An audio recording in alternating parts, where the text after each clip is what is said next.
Face à Face. Et aujourd'hui, André Berkoff est en face à face avec Jean-Pierre Fabre-Bernardac, qui est ancien officier de gendarmerie, diplômé de criminologie et de criminalistique, auteur de Les damnés de la France aux éditions de Paris-Max Chellel. Et il a aussi écrit une lettre qu'il a adressée au gouvernement qui commence par « L'heure est grave, la France est en péril ». Alors on va en parler évidemment de cette lettre, et on va en parler parce qu'elle fait beaucoup de bruit, même si il n'y a pas eu de médiatisation aujourd'hui. Vous êtes, je crois, vous êtes là, c'est la première fois que vous passez en média pour cette lettre, après cette lettre. Alors pour cette lettre, c'est la première fois. C'est ça, pour cette lettre. Donc vous êtes auteur, vous avez écrit beaucoup. Oui, je suis déjà passé plusieurs fois sur les médias, pour des livres. C'est normal. Vous avez écrit 6 livres, ou non 7 même avant celui-là. Alors, Les damnés de la France, et le sous-titre, c'est le lynchage des malpensants. Jean-Pierre Fabre-Bernardac, qu'est-ce que vous faites, vous? Intéressant, ce n'est pas un énième essai sur ce qui se passe, sur la violence, sur... En fait, sans du tout comparer, très franchement, j'ai pensé, ce n'est pas du tout... je crois pas que c'est péjoratif, au contraire. J'ai pensé à la France Orange Mécanique de Laurent Oberton, il y a 8 ans. Pourquoi? Parce que lui faisait, pas du tout comme vous, lui faisait un inventaire de tous les faits divers qu'il y avait dans les journaux, un peu partout, au cours de 2 journées. Vous interviewez, vous parlez, vous reproduisez aussi un certain nombre alors d'expériences personnelles, de femmes, d'hommes, de jeunes, etc., qui se sont retrouvés, en fait, victimes de ce qu'on peut appeler, je ne sais pas, appelons-le totalitarisme, appelons-le le fanatisme, appelons-le l'intégrisme, et surtout, cette espèce de violence, et vous montrez à travers tous ces témoignages, parce qu'il y en a beaucoup, et je le recommande vraiment à nos auditeurs, et à nos auditeurs lecteurs, bien sûr, c'est qu'on a l'impression vraiment, et on en parlait lors du procès en appel de Viry-Châtillon, avec Thibault de Montbrial et avec Bérine Salé, de cette espèce de France, en fait, elle est partitionnée, de cette France, je ne dirais pas déchiquetée, n'exagérons rien, mais quand même en gésine, en division. C'est ce que vous ressentez quand vous avez enquêté et écrit ce livre ? Ah oui, ça c'est évident. Aujourd'hui, on a une fracture, une cassure qui est fondamentale, phénoménale. Aujourd'hui, l'important, je crois que l'important, c'est de savoir est-ce que cette fracture va perdurer, est-ce qu'elle va augmenter, ou est-ce qu'elle va se résoudre? Moi, vous savez, il y a une chose que je sais, c'est que la pomme pourrit les autres pommes. Mais la pomme saine ne les rend pas plus saines. Et je crains fort qu'aujourd'hui, la situation soit tellement grave, même si elle est cachée évidemment, que nous allions vers un conflit, vers une explosion, et peut-être vers quelque chose de plus grave. Je ne dirais pas le mot guerre civile, mais c'est pas loin. Oui, d'ailleurs, vous l'avez dit, vous n'êtes pas le seul à le dire. Mais je voudrais savoir, qu'est-ce qui vous a amené à demander les témoignages de Antoine C., Jules R. Alors, évidemment, il y a ceux que vous mettez, j'imagine, Jules R. ou Antoine C., des gens qui ne veulent pas décliner leur identité. Absolument. C'est ça. Absolument. Mais vous avez mis aussi Fanny Truchelu, l'ancienne propriétaire d'un gîte de montagne dans les Vosges. Alors, on se rappelle de son histoire, mais on va en parler justement. Et vous avez cité Marcel Giordana, vous avez cité Patrick Jardin, que nous avons reçu ici, vous avez cité Jean Roucas, vous avez cité Lucienne Buitron, commissaire anciennement généraux. Vous avez cité justement plusieurs personnes, Marie-Neige Sardin aussi, la libraire. Et qu'est-ce qui ressort de tous ces témoignages, de tous ces interviews que vous avez faites, tous ces entretiens? Qu'est-ce qui ressort? C'est des gens qui se sont retrouvés avec une vie impossible à un moment donné, complètement coincés. Et par quoi? Et par qui? Je pense que ma première démarche d'abord, c'est de montrer le nombre. C'est-à-dire, c'est pas des cas particuliers. Ça devient des cas généraux. C'est quelque chose qui se fait partout en France.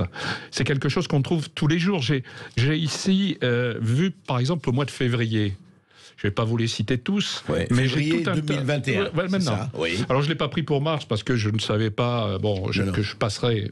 Mais si vous voulez, je peux vous donner quand même quelques éléments intéressants. Pornichet, une femme de 77 ans tabassée lors d'une agression commise par un migrant tunisien. Dunkerque, un jeune homme poignardé après un sapeur-pompier est attaqué par 3 mineurs. Toulouse, une médiatrice de la mairie est agressée sexuellement par un Algérien. Angers, une femme de 62 ans est violée par une personne de nationalité guinéenne.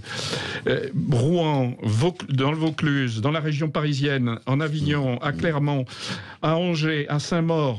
Enfin, vous voyez tout ça sur une semaine. Enfin, pardon, une semaine, un mois. Un mois, oui. Un mois. C'est quand même très important. Je crois que ça, c'était une chose à dire parce que très souvent, d'abord, on ne cite pas les noms, on ne cite pas les nationalités. On enterre en ne citant des fois... On change les prénoms, quelquefois. On change les prénoms, vous avez raison, vous en avez parlé, je sais, la dernière fois, j'ai entendu ça. Et puis, on va même plus loin, c'est-à-dire que c'est l'omerta. Il y a des sujets qui sont l'omerta. Je ne sais pas si vous êtes au courant de cette dernière affaire d'il y a moins d'une semaine, qui s'est passée dans le métro à la station Miromesnil. Qu'est-ce qui s'est passé à la station Miromesnil ? Bien, nous avons à Paris, dans le 8e arrondissement. Voilà. Où nous avons une jeune femme qui a été violée et qui s'est faite d'abord voler son téléphone par une personne de type maghrébin. C'est pas moi qui le dis, ce sont les policiers. Hein. Puis cette personne ensuite est partie, s'est dirigée vers la sortie. Arrivée à la sortie, eh bien, il y avait deux personnes de type africain qui attendaient, qui l'ont à ce moment-là agressée. Qui ont tenté d'abord de la violer, ils ne sont pas arrivés, et puis il y en a un qui a réussi à la forcer, et non seulement il a violé, mais en partant, ils sont revenus pour la rouer de coups de pied. Je veux dire, ça fait, il y a moins d'une semaine... Et c'était en plein jour. En plein jour, oui. Non, c'était à 21h, pardon. 21h. Mais si vous voulez, personne, aucun des grands médias n'en a parlé. C'est ça qui est terrible. C'est que c'est 2 poids, 2 mesures, et les Français sont pas bêtes, ils entendent ça. Et le problème en plus, c'est que tout ceci dessert qui ? Dessert les immigrés qui, eux, jouent le jeu, et qui, en fin de compte, sont doublement atteints par leurs corréligionnaires qui agissent comme ça, et ensuite par les Français, comme on leur dit rien, les Français assimilent tous les généralisent, parce que j'allais vous dire, oui, mais dites-moi, Jean-Pierre Fabre-Bernadac, justement, est-ce que quand même on ne va pas trop vite en besogne? Est-ce que c'est systématiquement des Algériens, des Africains subsahariens ou des Africains du Nord qui commettent ce genre de délit? Est-ce que ça ne fait pas quand même, est-ce qu'on ne va pas trop vite en besogne ou trop, je dirais, aisément en besogne de ce point de vue-là? C'est évident que ce n'est pas que... Alors on est loin de ça. Le problème n'est pas de dire il n'y a que, ça serait ridicule. Le problème, il est simplement de dire ceux-là, on les cache. C'est ça qui est complexe, c'est ça qui est difficile à comprendre. Par peur de passer pour raciste, absolument. etc. Moi, ce que je vois, si vous voulez, c'est ce que les gens pensent. Parce que les gens, de temps en temps, s'épanchent dans une gendarmerie ou autre. Ils vous disent, on en a ras-le-bol, on a ceci ou cela. Et ça, je pense qu'il serait intéressant de le dire. Il serait intéressant de sortir ce ras-le-bol. Parce que si on ne le sort pas, je vais vous dire, il va gangréner ces corps, il va gangréner ces âmes de ces gens qui, à un moment donné, généralisent complètement et ne vont plus à l'essentiel, ne vont plus au particulier, mais généralisent tous les cas. Ils auront envie de réagir autrement. Absolument. Avec ce que vous dénoncez. Et donc, vous avez décidé d'aller effectivement... sur le terrain, vous avez été très longtemps sur le terrain, puisque vous êtes officier de gendarmerie et à l'armée aussi également. Et en fait, vous avez l'impression que face à cela, il y a un silence à la fois médiatique, politique, juridique et autres. Vous avez l'impression que non seulement l'omerta, mais le côté, le déni, et peut-être une certaine lâcheté ou une certaine faiblesse. Comment vous ressentez ça vous-même ? Une certaine faiblesse, c'est évident. Il y a des choses qu'on efface, il y a des moments de vie où il se passe des choses dramatiques dans notre pays, et ces choses-là, il y a 2 solutions. Ou alors on les efface, on les gomme, ou alors on les minimise, et si ces choses-là, par contre, ont un intérêt, à ce moment-là, au contraire, on les grossit. Par exemple, je vais vous donner un exemple qui est très simple, qui s'est passé il y a pas longtemps, et qui, je crois, montre justement cette problématique.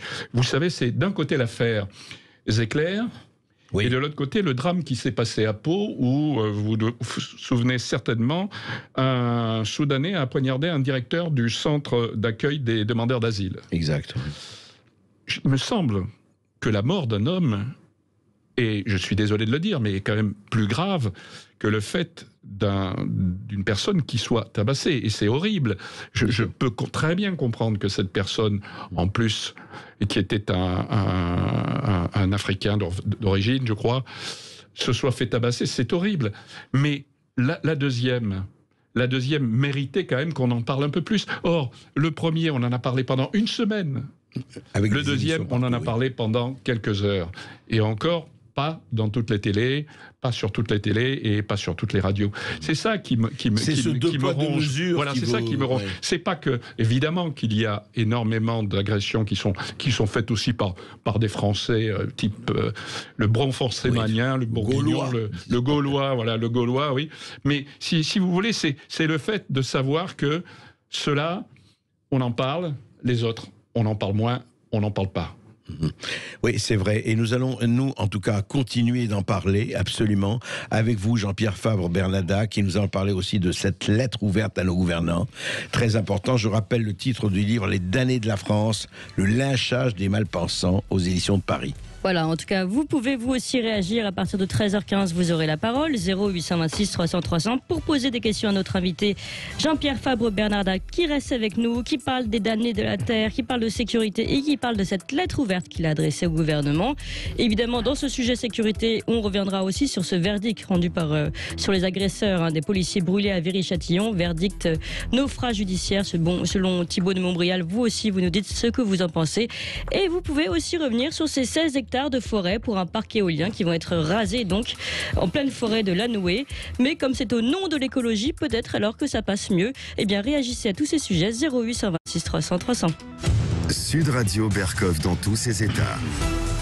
Et c'est parce qu'il a écrit Les damnés de la France, le lynchage des malpensants, qu'il a enquêté et qu'il a interrogé énormément de monde, des jeunes, des moins jeunes, effectivement, victimes de la violence aveugle ou dirigée, de cette espèce de France, effectivement, où il y a des choses extraordinaires et heureusement fabuleuses qui se passent encore et beaucoup de positifs, mais en même temps, cette France un peu archipélisée, partidaire et avec beaucoup de problèmes.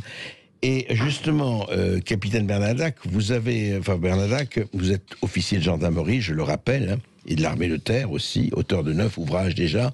Et puis vous écrivez, alors il y a quelques jours, cette lettre ouverte à nos gouvernants. Et je voudrais dire cette chose, c'est que cette lettre ouverte à nos gouvernants, qui est sortie il y a quelques jours à peu près. Il y a une dizaine de jours. Il y a une dizaine de jours. Elle a déjà, il faut le dire, a été signée par 500 signatures de militaires. Hein, parce plus de 500. Plus de 500 là aujourd'hui. D'accord. 500. Vous avez uniquement des militaires là. Uniquement des militaires et pratiquement que des retraités, parce qu'évidemment les gens d'actifs, ils ont une carrière, la grande muette, pas, voilà. Plus, oui. La grande muette, mais pas aveugle. Mais pas aveugle, d'accord.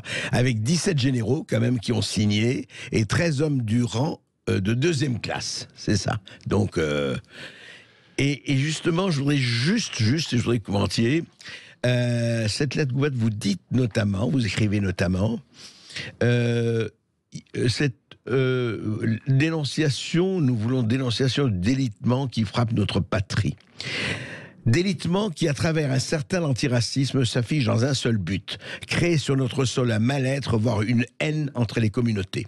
Aujourd'hui, certains parlent de racialisme, d'indigénisme et de théorie décoloniale. Mais à travers ces termes, c'est la guerre raciale que veulent ces partisans haineux et fanatiques. Ils méprisent notre pays, ses traditions, sa culture, et veulent le voir se dissoudre en lui arrachant son passé et son histoire. Ainsi s'en prennent-ils par le biais de statuts à des anciennes gloires militaires et civiles, en analysant des propos vieux de plusieurs siècles. Délitement également qui, avec l'islamisme et les hordes de banlieue, entraîne le détachement de multiples parcelles de la nation pour les transformer en territoires soumis à des dogmes contraires à notre Constitution. Or, chaque Français, quelle que soit sa croyance ou sa non-croyance, est partout chez lui dans l'Hexagone. Il ne peut et ne doit exister aucune ville, aucun quartier où les lois de la République ne s'appliquent pas. Délitement encore, car la haine prend le pas sur la fraternité lors de manifestations où le pouvoir utilise les forces de l'ordre comme agents supplétifs et boucs émissaires face à des Français en gilets jaunes, expliquant leur désespoir. C'est alors que des individus infiltrés en cagoulés saccagent des commerces et menacent les mêmes forces de l'ordre. Pourtant, ces dernières ne font qu'appliquer les directives parfois contradictoires données par vous, les gouvernants. Voilà, les périls montent et la violence s'accroît de jour en jour. Alors vous parlez de ces 3 délitements, Jean-Pierre Fabre-Bernadac, dans cette lettre ouverte assez forte, effectivement. Je dis à nos auditeurs qu'ils peuvent aller sur votre site place-du-6 armes, place au singulier, armes au pluriel, effectivement, pour voir les réactions, etc. à cette lettre. Mais alors, délitement, vous dites, délitement... effectivement, que vous n'êtes pas le seul à constater, mais là, pourquoi vous avez voulu faire cette lettre? C'est quoi le but? Puisque vous vous adressez au président, au gouvernement et aux parlementaires. Alors, j'ai voulu faire cette lettre parce que d'abord, je crois que l'armée, puisqu'elle est signée par des militaires. Oui. Alors, je tiens à dire qu'entre le général et le 2e classe, il y a tout. Hein, il y a des colonels, des lieutenants-colonels, des adjudants, enfin, on a tous les grades de l'armée. Mais j'ai voulu surtout parce que je pense que l'armée est un peu le fer de lance de la nation. Si l'armée honore un drapeau, c'est pas un hasard. Je sais bien qu'aujourd'hui, quand on fait de la publicité pour l'armée, on parle de camaraderie, on parle de technologie. Oui. Mais l'essentiel, quand un militaire vient sur le terrain, c'est avant tout parce qu'il est prêt à donner sa vie. C'est une chose importante. Je pense pas qu'il y ait Mali, beaucoup... on l'a vu partout. Voilà, je ne pense pas qu'il y ait beaucoup de métiers qui soient, de professions qui soient aussi fortes dans l'intensité. Et je pense qu'à partir de là, on a le droit, nous, retraités en plus, de dire ce qu'on pense. On a le droit d'être un peu cet écho. Et puis, vous l'avez vu certainement, nous sommes aujourd'hui un des corps de métier les plus appréciés par les Français. Depuis, il y a eu des sondages qui se sont faits en 2018-2020. L'armée reste aujourd'hui un élément essentiel et accrédité par la population. 87% des Français au Paradoxa en 2018. Donc, il était évident que nous, on puisse sonner le tocsin, sonner l'alarme. Ça me paraissait essentiel. C'est ça. Oui, parce que ce qui est intéressant, ce sont les militaires qui parlent là. C'est pas, c'est pas les citoyens simplement, etc. Ce ne sont pas les citoyens simplement. Mais alors, justement, en fait, on a l'impression que tout cela. Qu'est-ce que vous attendez? Parce que vous avez écouté le président de la République parler de, effectivement, retrouver la paix, une vie en paix, etc. Alors on parle effectivement d'états généraux sur ceci, sur cela, sur la laïcité. Ça fait des années, et même bien avant Macron, que on essaie de se refiler cette patate chaude où on passe la poussière sous le tapis sur tous les problèmes, les délitements que vous dites, qui datent il y a quoi, 40-50 ans, hein, absolument, au moins. Absolument, c'est ça. Absolument. Et pourquoi alors il ne se passe rien? Pourquoi on n'a rien fait? Pourquoi ça continue encore et encore? Parce que je crois que le mot essentiel, c'est la peur. Il y a la peur d'une structure philosophique, idéologique derrière, qui a mis la main sur l'Europe, sur les États-Unis, et qui fait que les gens tremblent, les gens baissent la tête. Moi, je le dis déjà dans le livre, je ne veux plus baisser la tête. Je veux dire les choses telles qu'elles sont. Il faut appeler un chat, et si aujourd'hui on est dans un cadre où la France va mal, eh bien il faut la dire, il ne faut pas du en même temps aujourd'hui. Il faut, je dirais, en avant toute. C'est l'inverse. Oui, c'est avancé. Est-ce que vous trouvez, juste, alors ça m'intéresse, c'est bien aux citoyens français, qu'aux militaires que je m'adresse, est-ce que l'Europe est le bon cadre? Est-ce que la France telle qu'elle fonctionne actuellement serait le bon cadre où vous seriez, vous, parce que vous êtes à la retraite, vous pouvez parler comme n'importe lequel d'entre nous, vous seriez pour que la France retrouve une autonomie plus grande que celle qu'elle a aujourd'hui, pour justement agir? Alors je pense qu'il faut que la France retrouve une autonomie. Le cadre européen, oui, pas la Commission de Bruxelles, mais l'Europe, oui. Nos racines sont européennes, évidemment, elles sont gréco-latines, sont européennes. Mais je pense qu'aujourd'hui, la situation, d'abord, c'est la France. C'est pour ça aussi que l'armée parle à travers ses retraités. Parce que notre pays est peut-être celui qui est le plus agressé. Il est agressé parce que il y a un flux migratoire qui est considérable, et on sait très bien que ce flux migratoire entraîne à la fois chez des pseudo-philosophes, gauchisant un certain nombre d'idées, et puis l'islamisme qui s'est installé. Il y a une chose qu'il ne faudrait pas cacher aux gens, c'est est-ce que l'islam, c'est l'islam plus la charia, ou est-ce que l'islam, c'est l'islam tout court, sans la charia? Parce que si ça l'est avec la charia, ça pose un problème par rapport à nos droits. Tout ça, ce sont des questions importantes qu'il faudrait qu'on débatte au niveau de l'État. Oui, surtout que vous avez une très grande majorité des musulmans qui sont intégrés et qui ne pensent absolument pas ni à, comment dirais-je, à convertir tout le monde à surtout chez les femmes. Surtout chez les femmes, d'ailleurs, c'est extraordinaire, et elles ont énormément de courage. Oui. Énormément de courage. Elles risquent plus que moi. Ces gens-là risquent plus que moi, parce qu'ils sont au milieu, justement, de bandes très criminogènes et fanatisées. Et je crois que ça, c'est important de le dire. C'est les aider aussi. Mais pourquoi vous qui êtes militaire, vous savez que souvent on fait des comparaisons en 1940 et 1939. La ligne Maginot, l'armée pas préparée, les casoars et gants blancs, etc. Et effectivement, est-ce que vous trouvez, vous aussi, sans comparaison n'est pas raison, mais quand même, est-ce qu'il y a le fait que les princes qui nous gouvernent, ou qui, justement, ceux que vous interpellez, est-ce qu'ils ont effectivement, vous parlez de la peur, mais est-ce que de leur part, est-ce que ce n'est pas de la négligence ou du déni? Alors, d'abord, je ne crois pas, mais je voudrais revenir un moment sur ce que vous avez dit sur 39-40. Oui. Vous savez, les militaires, ce sont les civils qui les nomment. Oui. Un général ne se nomme pas lui-même. Oui. En Allemagne, c'était le grand état-major. En France, c'est la République qui nomme les chefs. Donc, quand il y a un problème de chef, je dirais qu'il faut d'abord voir avec les civils et les plus hautes autorités civiles. Ça, c'est une aparté, mais je pense qu'elle était importante. Alors, deuxièmement, je crois que on est aujourd'hui à un stade très fort. C'est plus simplement de la négligence. Je pense que derrière, il y a un je m'en foutisme, si vous voulez, parce que pour tout un tas de gens, la France est dépassée.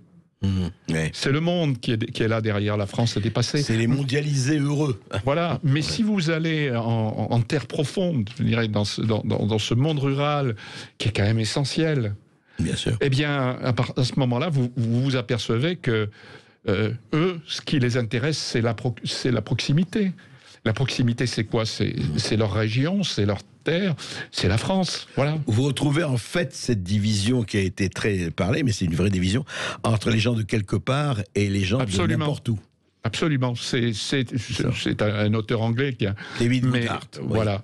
Mais je trouve qu'elle est très vraie, et je pense que, encore une fois, sonner le tocsin, je pense que l'armée qui est respectée, aujourd'hui, en tous les cas, elle n'a peut-être pas été tout le temps, mais elle l'est profondément aujourd'hui. Je pense que l'armée, en premier, se permettre de dire ça, que l'armée, en premier, se dise attention, parce que demain, si on ne va pas assez loin, si on n'a pas ce courage, eh bien, à ce moment-là, il peut arriver des événements graves. Je crois que c'est important que l'armée le fasse. Et je demande à tous les militaires de signer cette lettre, et j'en profite pour leur dire ça, parce que je crois que... Vous voulez que la totalité de l'armée... oui, la totalité en retraité. Mais ce que je veux, par contre, et là où vous avez raison, ce que je veux, c'est qu'une fois que nous aurons un maximum de gens, peut-être dans 3 mois, dans 4 mois, on puisse aller à l'Élysée et la porter à l'Élysée. Parce que le but, qui est le chef des armées? C'est le président de la République. Bien sûr. Donc c'est à lui qu'il faut en premier porter cette lettre. Donc ça s'adresse au chef des armées, Oui, ça s'adresse d'abord au président de la République. Avant, le premier de nos gouvernants, c'est le président de la République. Et vous avez de l'espoir qu'il vous écoute? Je ne sais pas, mais on a un espoir, c'est de lui montrer que, si vous voulez, on peut jouer le rôle, soyons clairs, on peut jouer le rôle d'une espèce de lobby en disant attention, regardez, à travers nous, c'est tout un tas de gens qui n'osent pas le dire. Nous, on a peut-être le courage en ce moment d'ouvrir notre gueule. Vous m'excuserez, un terme militaire, mais on a peut-être ce courage. Alors, pourquoi à ce moment-là ne pas prendre au sérieux ce qu'on vous dit? Voilà. Et puis, si vous voulez, l'avantage, c'est que si nous n'avons rien, si on ne nous répond pas, ben on aura compris que ça n'intéresse pas à ce moment-là le président de la République. Ben à ce moment-là, on fera autre chose. Quoi, par exemple ? Vous savez, d'abord, les médias, et vous en êtes l'exemple, sont importants. Si demain, on peut dire, puisque je me vois invité dans beaucoup de médias, si demain on peut dire, écoutez, on est désolé, mais voilà, la lettre qu'on a faite, ça passe pas. Rien. Je pense que ça sera déjà important. Et puis après, on verra. Je ne vais pas vous dévoiler pour l'instant, mais il y aura certainement d'autres choses à faire. D'accord. En tout cas, vous, à mon avis, vous serez écouté si vous avez déjà 500 signatures de militaires, ce qui n'est pas évident, avec 17 généraux, je le rappelle, et 13 hommes du rang deuxième classe. Écoutez, on va en parler en tout cas avec nos auditeurs tout de suite. Et voilà, vous avez tous la parole au 0826 300 300. Je rappelle d'ailleurs au passage que cette lettre ouverte, vous pouvez aussi venir la signer sur le site de Place d'Armes, www.placedarmes.fr. Et puis, on vous attend surtout au téléphone. À tout de suite. Et c'est à vous de prendre la parole au 0826 300 300 sur Sud Radio. Eh bien, nous donnons la parole à Claude qui nous appelle de Perpignan. Bonjour Claude. Oui, bonjour. Bonjour André Berkoff, bonjour à votre invité Jean-Pierre Fabre, bonjour à CNews et merci pour traiter de ces sujets. CNews, non, Sud Radio. Sud Radio. Vous aviez compris, vous êtes les deux seuls finalement à traiter des sujets que le service public évite de parler. Non. Oui Claude, on vous écoute. J'ai eu l'honneur d'être dans les générations qui faisaient encore leur service militaire, donc je suis tout à fait, je suis enchanté moi d'entendre le travail de Jean-Pierre Fabre et l'initiative qu'il a prise. Et je dois dire que j'irai sur le site à coup sûr. Mais je voulais revenir parce que avant que peut-être on ait un jour besoin que l'armée vraiment fasse l'ultime acte pour rétablir un peu l'ordre dans le pays, parce que par rapport à tout ce qu'on entend, on est quand même inquiet. Je pense au quartier. Je parle pas de l'armée prenant le pouvoir en France, mais il y a un moment peut-être où il faudra dans certains secteurs qu'elle mette la main à la pâte avec les forces de l'ordre. Moi, je voudrais revenir au niveau du quotidien des policiers, c'est-à-dire Géry Chatillon de quelque sorte. Et la question que je me pose et donc que je vous pose, est-ce qu'il ne faudrait pas dire au niveau du pouvoir que finalement, s'il est vrai que la doctrine du maintien de l'ordre, c'est une proportionnalité entre les moyens mis en œuvre et l'État et les faits de délit, mais que si on veut quand même que force reste à la loi, il faut toujours que les forces de l'ordre aient soit un coup plus haut, soit un coup d'avance, mais pas un coup après. Quand il y a des gens qui sortent avec des armes, il ne faut pas attendre qu'ils aient commencé à s'en servir pour les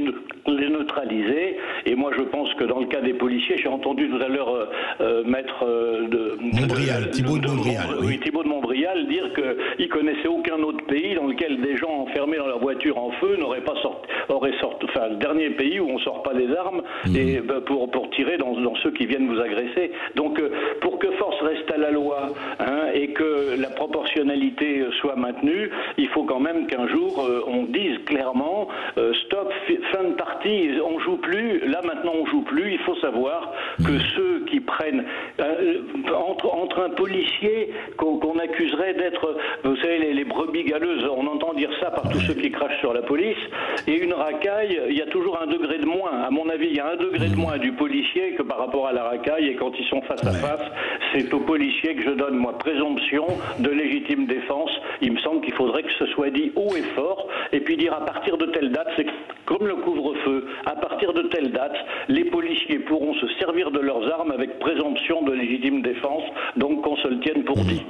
Alors justement, Claude, vous posez une question très concrète, effectivement, et j'aimerais entendre le capitaine Jean-Pierre Fabre Bernadac. Il dit ceci, il dit qu'effectivement, on l'a vu à Viry-Châtillon, il fallait surtout qu'ils ne sortent pas leurs armes, etc. Qu'est-ce que vous en pensez, très concrètement, vous ? 1 seconde, 2 secondes. Peut-être c'est le temps qu'il faut pour savoir si on va sortir ou pas sortir, si on va faire le bon choix. Je vous laisse imaginer ce que c'est quand vous êtes dans une tension extrême. Je vous laisse imaginer quand vous avez connu ça très peu de fois, parce que un policier, un gendarme, un militaire, mais surtout les 2 premières catégories, ils connaissent pas ça très souvent, heureusement pour l'instant encore dans ce pays. Et là est le problème. Est-ce que je vais sortir l'arme ? Et est-ce que je vais avoir toute une presse, tout un tas de politiques contre moi, ou est-ce que je la sors pas ? Vous savez, ça va très vite dans ces cas-là de faire le bon choix. Et c'est là le problème. Moi, je pense que il faudra quand même un jour qu'on aille plus loin. Il faudra savoir est-ce que Claude, pardon, excusez-moi, est-ce que Claude dit il faudrait que le policier ait plus de marge de manœuvre et qu'on accorde la préséance effectivement au policier plutôt qu'à son agresseur. Oui, mais alors là, on est dans le cadre du juridique. Ouais. Et, si vous voulez, moi, je ne peux pas vous répondre dans le cadre du juridique. On sait tous ce qui se passe avec les juges aujourd'hui. Par contre, je peux vous dire deux choses. Ouais. C'est, il y a ce qu'on appelle l'état d'urgence. Il y a ce qu'on appelle, quand c'est beaucoup plus grave, l'état de siège. Ce sont des choses que l'État devrait réfléchir à un moment donné. L'état d'urgence a été appliqué d'ailleurs quand il s'est agi des attentats. Hein, l'opération Sentinelle ou autre. Ce sont des choses qu'on peut très bien dire. Si vous rassurez le policier en lui disant derrière « Attendez, on va mettre le paquet pour que vous ayez toutes les chances de votre côté si vous vous faites agresser », je pense qu'à partir de ce moment-là, ça sera plus facile pour lui de prendre la décision. Je comprends. Mais si, évidemment, il ne sait pas et qu'il a vu tout un tas de médias, tout un tas de journalistes dire pique-pendre de lui, il est évident qu'à partir de ce moment-là, il se dit, est-ce que je serai soutenu par ma hiérarchie? Est-ce que je serai soutenu par les politiques? Est-ce que je serai soutenu par l'ensemble de la communauté nationale? C'est là où est le grave problème. C'est plus difficile. Clémence. Eh bien, vous continuez de nous appeler 0826 300 300 et on se retrouve dans quelques instants. Sud Radio Bercoff dans tous ses états.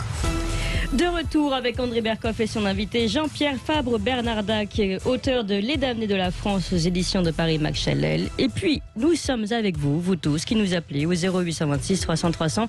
On donne la parole à Simone, qui nous appelle de Cassel-Sarrazin. Bonjour Simone. Oui, bonjour Simone. Bonjour Clémence, bonjour. Et bonjour à votre invité Jean-Pierre Fabre. Oui, écoutez, je pense que votre correspondant, l'auditeur de tout à l'heure, a dit exactement, parfaitement ce que je pense.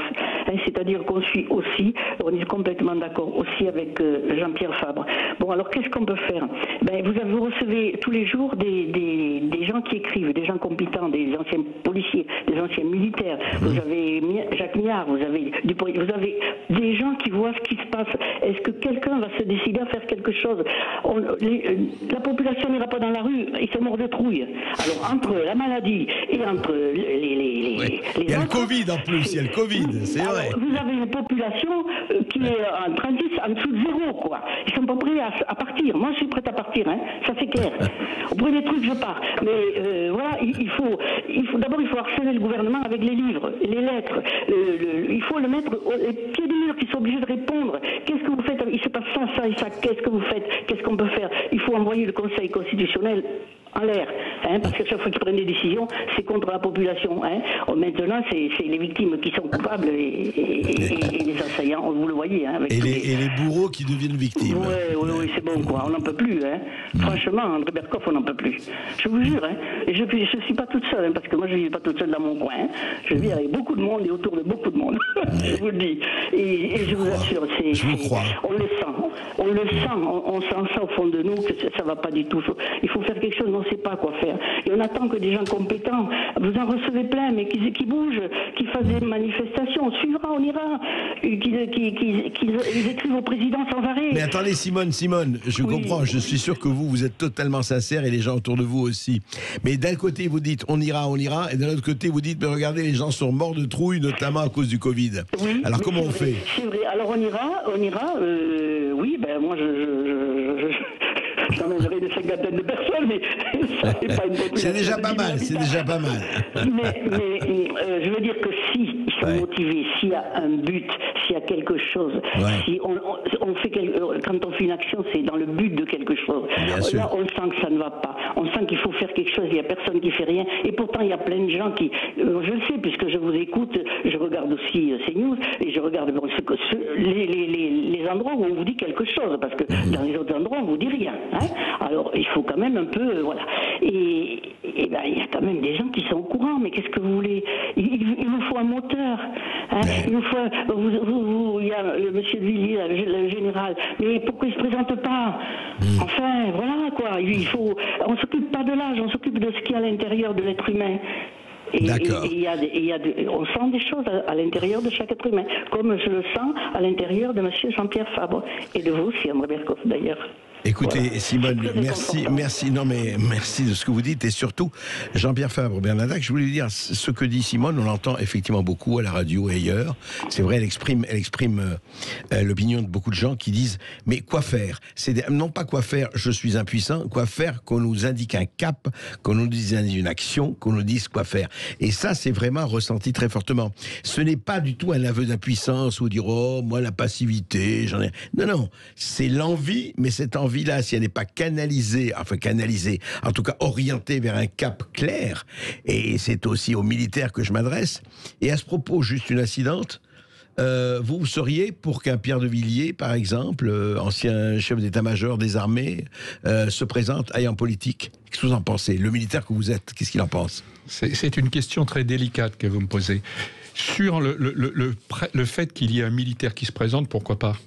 Je pense que, je vais vous dire une chose, quand j'ai travaillé dans le civil, je discutais souvent des militaires, évidemment, sachant d'où je venais, et on me demandait ce que je pensais de la partie civile et de la partie militaire. Et je disais, alors je vais être rude, mais je disais, oui, les militaires, c'est vrai, il y a beaucoup de cons chez les militaires, c'est vrai, il y en a, mais il n'y a pas de pourris. Contrairement aux civils. Et c'est peut-être ça la différence. C'est qu'il y a une rectitude quand même dans l'armée que je pense il n'y a pas de la même manière dans le civil. Il y a eu des militaires douteux, vous êtes d'accord? Mais c'est infime. Mais c'est infime, oui. Mais il y a eu des militaires qui tenaient pas la route. Ouais. Vous savez, un militaire en politique, à part peut-être De Gaulle, les autres, c'est pas des... En tout cas, De Gaulle était quelqu'un de totalement honnête, clair et intègre. Absolument. Mais je me demande si De Gaulle n'était pas plus un politique qu'un militaire, d'ailleurs. Mais le problème, vous me parlez d'un général. Oui, De Villiers, je n'en sais rien. Je pense qu'il a été aux arcanes du pouvoir. Est-ce que, d'une certaine manière, c'est pas plus compliqué quand on a été... Est-ce qu'on n'est pas, on n'est pas blanc-bleu, si vous voulez. On n'a pas cette force. On n'a pas cette force de celui qui arrive sans avoir été touché par le politique. Parce que le politique, c'est vrai que ça, à un moment donné, quand ça commence à vous titiller, ça vous gangrène d'une certaine manière. Vous voyez, le vrai problème que pose Simone, mais encore une fois, je crois qu'il y a vraiment plus que des centaines de milliers, peut-être des millions de Français qui se la posent, c'est qu'au fond, on se dit c'est pas on va pas faire un casting de personnalité, c'est pas le problème, mais qui va entraîner? C'est-à-dire, quelle est la force qui va? Quelle est la force qui va et quelle est la force qui entraîne? Et là, le problème. On voit très bien ce qui se passe. Vous l'avez encore dit. Alors, vous avez fait une lettre au gouvernant. C'est intéressant parce qu'au moins, vous touchez des militaires, vous dites, écoutez, voilà, je suis pas seul à m'indigner ou à me révolter, mais on est quand même un certain nombre de gens qui ne sont pas n'importe qui. Maintenant, c'est vraiment cette espèce de canalisation, je dirais, et de charisme et de mobilisation, pour employer notre terme militaire, qui est absolument nécessaire aujourd'hui. Le militaire, c'est l'exemplarité. On ne peut pas être un bon militaire si on n'est pas un exemple. Vous ne pouvez pas demander à quelqu'un d'aller faire une marche commando avec 25 kilos sur le dos si le chef n'en a pas 30 sur le dos. Et c'est ça, je crois, qui est important. C'est pour ça que la lettre signée par les militaires est importante, parce que cette notion d'exemplarité peut, espèce comme la pierre que l'on jette dans l'étang, vous voyez, faire en ce moment-là tout un tas de ronds autour et toucher énormément de monde. C'est un début. C'est vrai. En fait, ce qu'il faut dire, c'est pas en avant, c'est suivez-moi. Oui, absolument. Ça. Absolument. Allez, on retourne au standard, on va à Paris, on donne la parole à Marie-Claire. Bonjour Marie-Claire. Oui, bonjour Marie-Claire. Bonjour tout le monde, bonjour Monsieur Bercoff, bonjour à votre invité.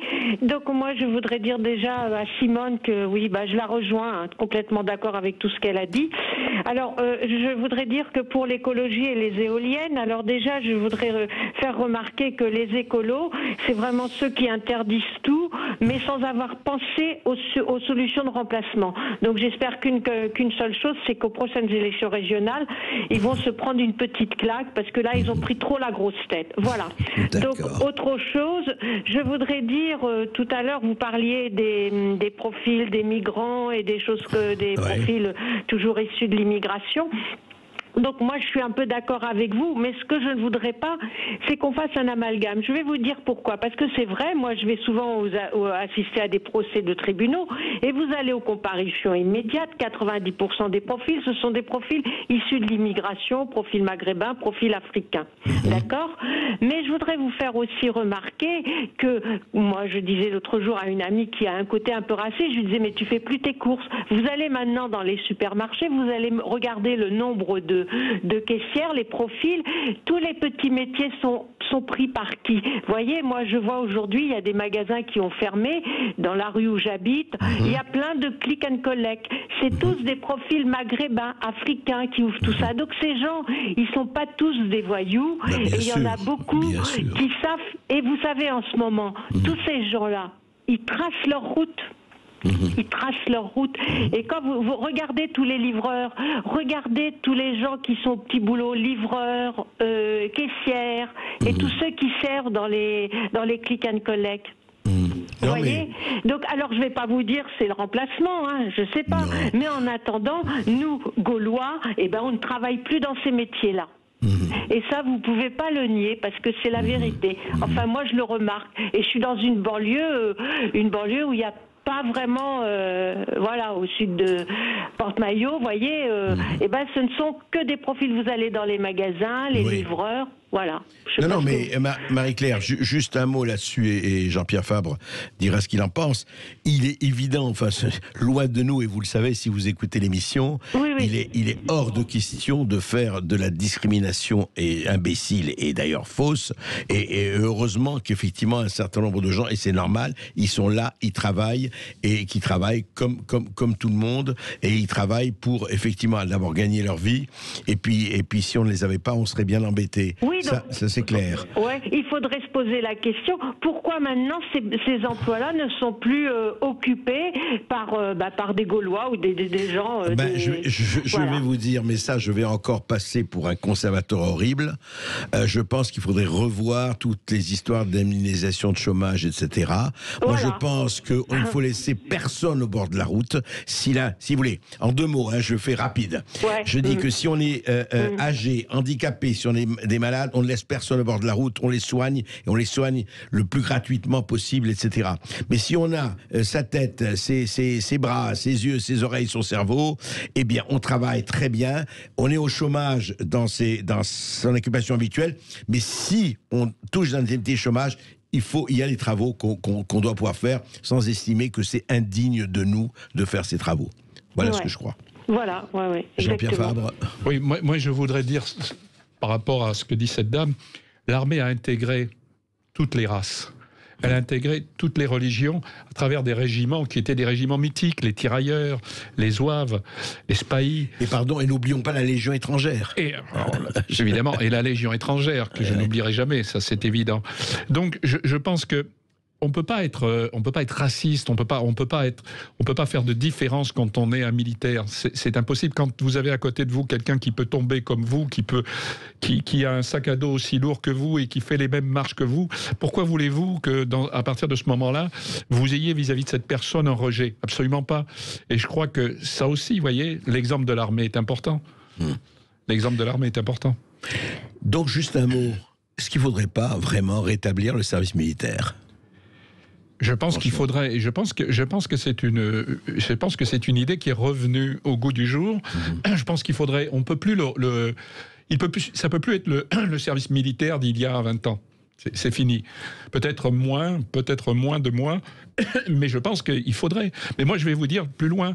Je pense même, je ne sais pas si vous vous souvenez de Braque de la Perrière. Braque de la Perrière était un amiral qui avait, vis-à-vis d'un certain nombre de détenus, il avait essayé de faire une opération avec eux. Il avait essayé, en fin de compte, de leur montrer une autorité, alors que ces gens n'avaient pas d'autorité. Ça n'a pas marché complètement, mais 20, 30 ou des fois 40% de ces gens-là ne récidivaient pas grâce à ça. Parce qu'ils étaient pris en main pendant 2 mois, ils étaient pris en main dans des forêts par des militaires. Donc vous voyez, l'usage des militaires, je ne dis pas, c'est pas une panacée, mais je veux dire qu'il y a certainement... parce qu'il y a encore une fois quelque chose qui nous guide. Il y a un idéal qui nous guide.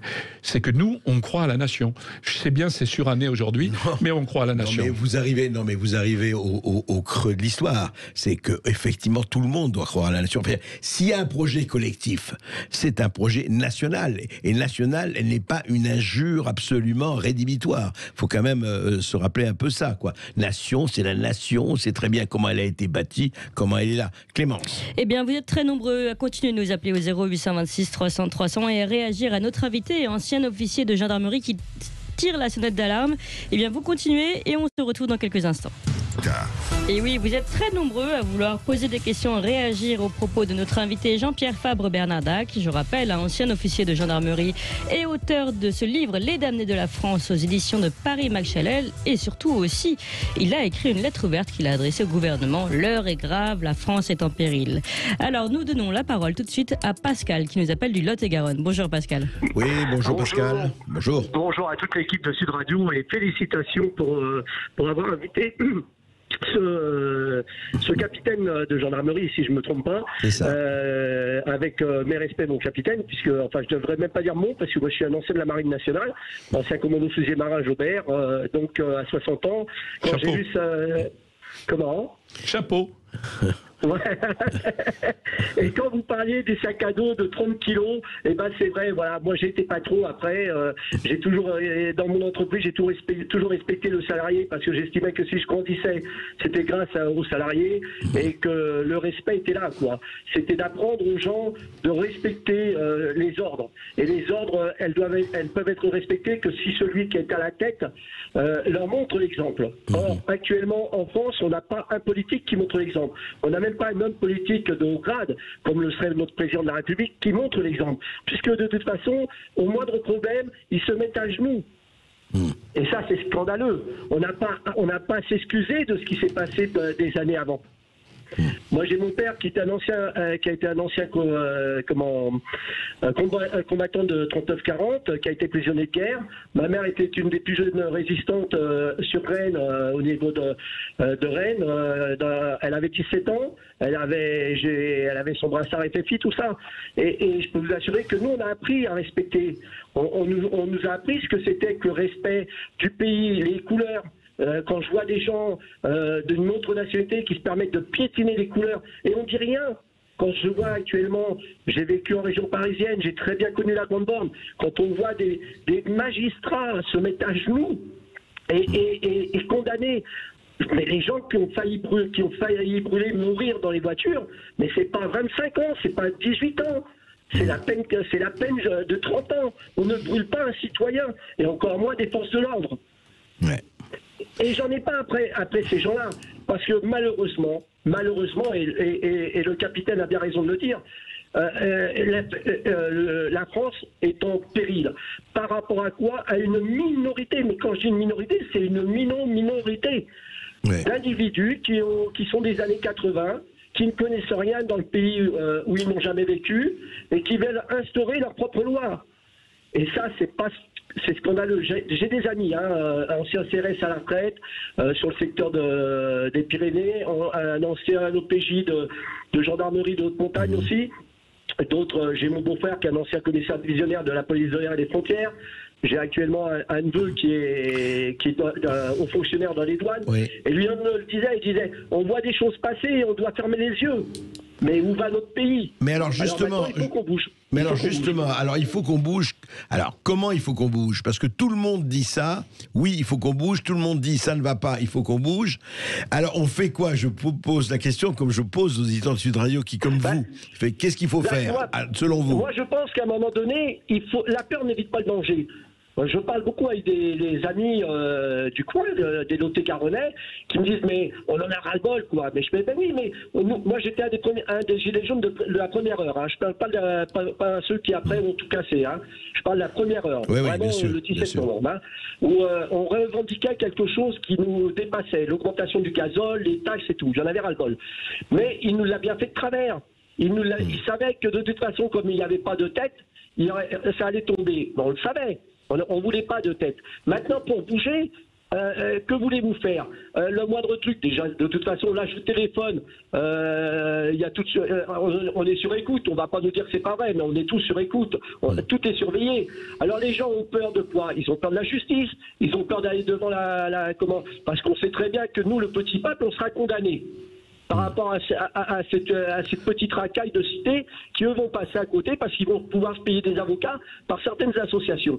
Il faut qu'on ait des hommes de confiance qui nous disent on bouge. Et je pense que là, la minorité de Français qui veulent bouger, bougeront. Mais la minorité de Français, c'est des gens de mon âge qui ont 50, 60, 70 ans, même des 45 ans, hein. Ouais. Parce que j'ai un ami qui a même 31 ans et qui a fait 6 ans dans l'infanterie de marine. Donc vous dites, si on se sent appuyé, si on se sent qu'on n'est pas seul, si on se sent, on bougera, effectivement. Mais bien sûr, parce que, regardez, moi je suis un ancien commando de fusée marin. On sait faire des interventions. On n'est pas là non plus pour faire un coup d'État. Mais faire des vrais... Ça, c'est pas question. Mais se dire qu'on doit descendre dans les rues, et ne pas avoir peur, on peut se protéger. On peut emmener les FDO avec nous. Actuellement, les FDO, ils ont été mis à mal devant les tribunaux. Moi-même, hier, j'ai laissé un message sur Actu 17, sur Facebook, où j'aurais dit, mais manifestez, bloquez les tribunaux, faites voir que vous êtes en colère. Ne vous occupez plus de vos syndicats, que vous avez certains membres des syndicats qu'on retrouve dans des loges. Et ça aussi, c'est scandaleux. Ça, c'est encore autre chose. On a 300 ans de je comprends ce que vous voulez dire. Alors, je voudrais manipulé par un système qui est devenu mondial et qui veut nous rendre à néant. Alors justement, je voudrais, Jean-Pierre Fabre, je voudrais que vous répondiez justement à votre... Voilà, il était fusilier marin, justement. Et vous parlez aussi des Gilets jaunes, parce que je crois que vous êtes... Vous les avez connus aussi, enfin, vous y avez même participé. Alors, la première chose, c'est que c'est une idée que me donnent tous ces gens, et ils ont raison. Ils ont tous raison. Peut-être qu'un jour... Alors attention, je prends toutes les précautions et je mets un grand point d'interrogation, mais peut-être qu'un jour, il faudrait que, de manière très simple, tous les gens qui aiment ce pays descendent au même moment, à la même heure, et le même jour dans la rue. Ça serait peut-être pas mal, ça. Et peut-être ça serait pas mal... Français qui ça serait peut-être pas mal d'être ça, avec, pas encadré, mais avec structuré par des militaires, parce que je pense que ça serait un moyen de dire, voilà, on est toujours devant, parce qu'on sera toujours devant, et si vous êtes avec nous, ça sera quelque chose de bien.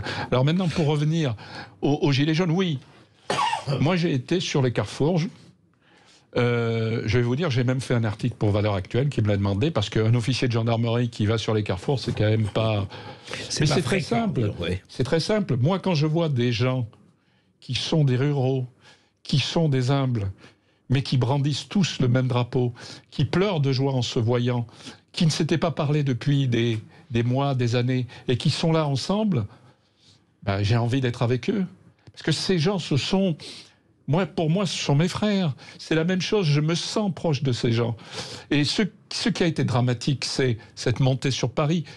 J'ai parlé à un certain nombre de responsables, mais les responsables des Gilets jaunes, vous le savez, il y en avait des centaines pratiquement. Et je leur ai dit, ne montez pas sur Paris, attendez. Attendez 1 mois, 2 mois, structurez-vous.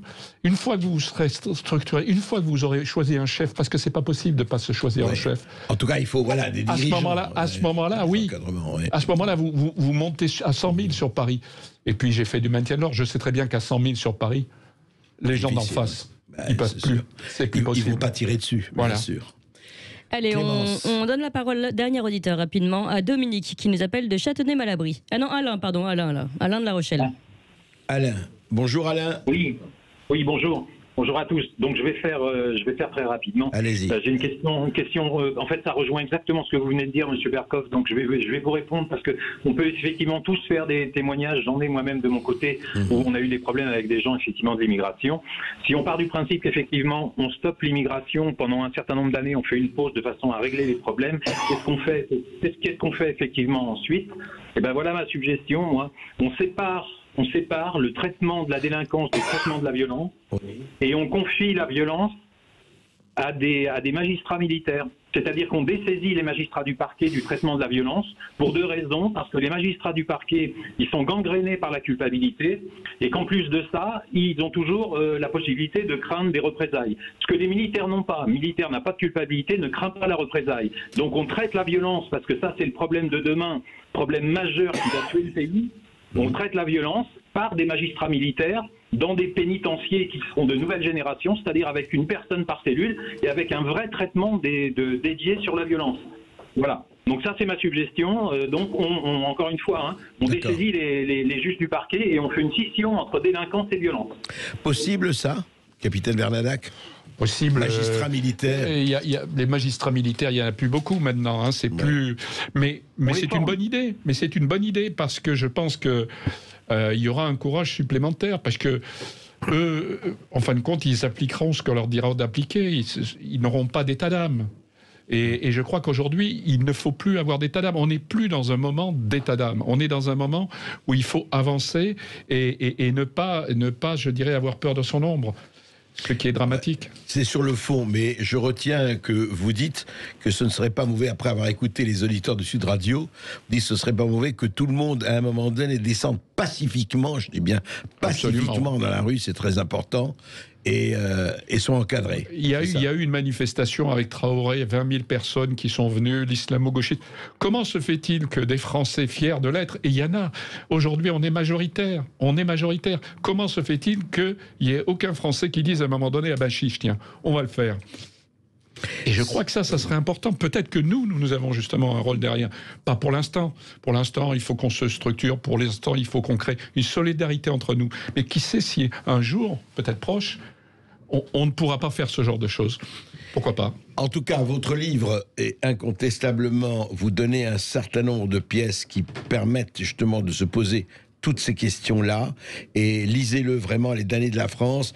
Notamment, moi j'ai été très frappé par votre entretien avec Lucienne Buitronc, ancienne commissaire, renseignements généraux, avec d'autres, avec beaucoup de gilets jaunes aussi, avec Fanny Truchelu, avec Patrice Jardin, avec Marie-Noël, avec Marie-Neige Sardin, tous ces gens-là qui se sont retrouvés effectivement coincés. Mais on se dit qu'au fond, peut-être on arrive à des temps où, voilà, il faudra prendre position, il faudra choisir, et il faudra se rappeler que la vie est un métier à risque, peut-être. La vie est un métier à risque. Et quand on a choisi le métier avec le risque, je pense qu'on peut justement considérer que la vie est aussi risque, c'est évident. Merci Jean-Pierre Bernadac. Voilà, Jean-Pierre Fabre-Bernadac, ancien officier de gendarmerie, Les damnés de la terre aux éditions de Paris et Max Chanel, de la France. Et vous pouvez consulter cette lettre ouverte sur le site de Place d'Armes, donc placearmes.fr. Et puis tout de suite Brigitte Lahaye, vous pouvez réagir là aussi. Nos blessures d'enfance sont encore très présentes avec Robert Zuilly, psychologue clinicien. Là aussi vous pouvez réagir, à tout de suite.